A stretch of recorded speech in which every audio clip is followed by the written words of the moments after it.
ఇప్పుడు బిర్లా టెంపుల్ ఉంటుంది, బిర్లా ఉంటుందా లార్డ్ వెంకటేశ్వర, కానీ మనం ఏమంటాం బిర్లా టెంపుల్ అంటాం. మిగతా ఏంటంటే వెంకటేశ్వర స్వామి, శివుడు ఇది అంటాం. ఈ ఒక్క టెంపుల్కే ఎవరైతే శిల్పి చెక్కిండో ఆయన పేరు పెట్టారు. అంటే ఇక్కడ రాజు పేరు లేదు, సేనాధిపతి ఆయన పేరు లేదు, దేవుడి పేరు లేదు. ఇక్కడికి వచ్చిన తర్వాత ఎవరు స్వామి అంటే శివుడు, కానీ రామప్ప ఇదే శిల్పి ఆయన, అంటే ఒక ఆర్కిటెక్ట్ చెక్కేవాడు. ఈ టెంపుల్ కట్టడానికి 40 years పట్టింది. 1213లో కంప్లీట్ అయింది. సో ఈ 1213కి ఈ ఎలిఫెంట్స్ ఉన్నాయి కదా ఇక్కడ, ఇట్లా మనకి ఎలిఫెంట్స్ ఇట్లా మొత్తం ఈ గుడి మొత్తం టర్న్ అవుతూనే ఉంటాయి. ఇక్కడ ఒక్కొక్క పోజ్ మార్చుకుంటూ గీసింది. ఇది దేనికి సింబాలిక్ అంటే ఈ టెంపుల్కి స్టోన్ కానీ ఈ గ్రానైట్ కానీ మోసినందుకు వీటిని సింబాలిక్గా వీటిని చెక్కాడు. మొత్తం ఇదే ఆర్కిటెక్చర్ మొత్తం చూడండి. గుడి మనకి ఎంట్రన్స్ అది శివుడు ఉంటాడు కదా, అది ఇట్లా ఈ వస్తూనే ఉంటాయి మనకి ఈ ఎలిఫెంట్స్. అయితే ఇక్కడ మొత్తం 3 స్టోన్స్ వాడారు. ఒకటేమో ఇప్పుడు మీకు గ్రానైట్ కనపడుతుందిగా, బ్లాక్ గ్రానైట్ మసాలా, అది మన ఖమ్మం నుంచి. ఇప్పుడు ఇక్కడ చూడండి, మీకు 2 కలర్స్ కలపాలి ఎక్కడైనా, ఇంకొక కలర్ ఇంకొక. ఇది శాండ్ స్టోన్, శాండే అంటే స్టోనే కానీ శాండ్ స్టోన్.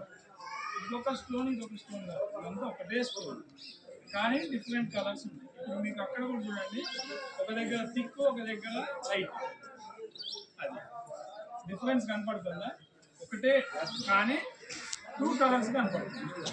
ఇది ఈ ఎలిఫెంట్స్ మనకి ఇప్పుడు ఎంట్రన్స్లో వెళ్ళేటప్పుడు వెళ్ళే వైపు ఏమో ఒకవైపు ఉంటుంది, అంటే మనం ఇప్పుడు ఇట్లా వెళ్తున్నప్పుడు ఇటువైపు చెక్కి ఉంటుంది, అవుట్ వైపుకి వస్తున్నప్పుడు ఇట్లుంటుంది.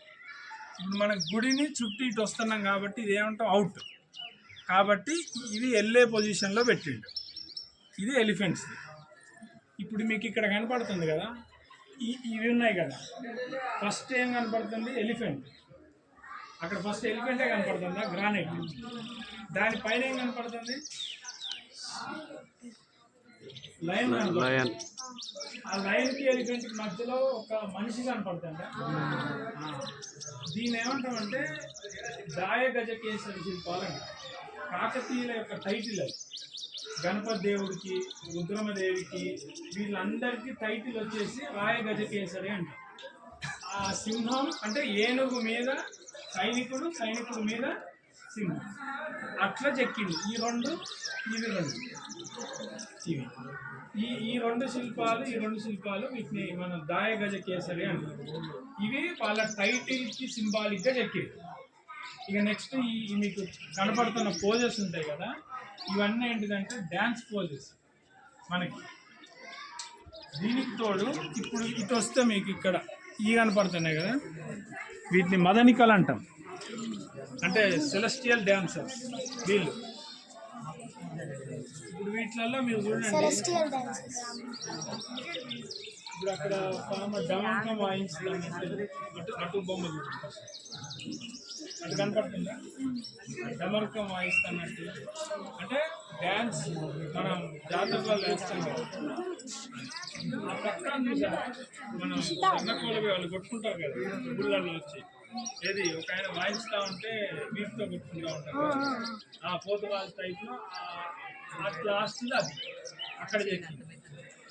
ఇక్కడ ఈ శిల్పాలు ఇప్పుడు మీకు అక్కడ కొన్ని డ్యామేజ్ కనపడుతుంది కదా, చేతులు పోయి కొంచెం ఇదంతా కూడా మొహమ్మద్ బిన్ తుగ్లక్ టైంలో 1323 ఆ టైంలో ఏమైందంటే వాళ్ళు ఇన్వైట్ ఇక్కడికి దండ ఎత్తారు, ఏది మన కాకతీయుల మీద దాడి చేశారు.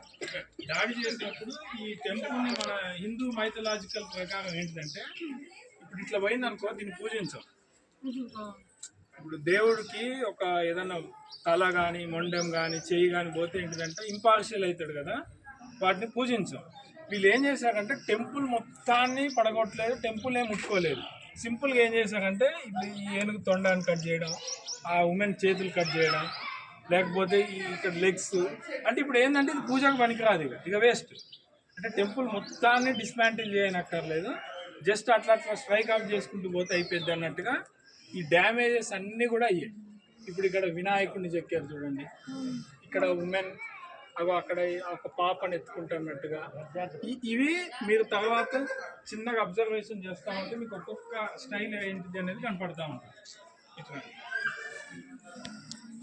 సోల్జర్ పైన మళ్ళీ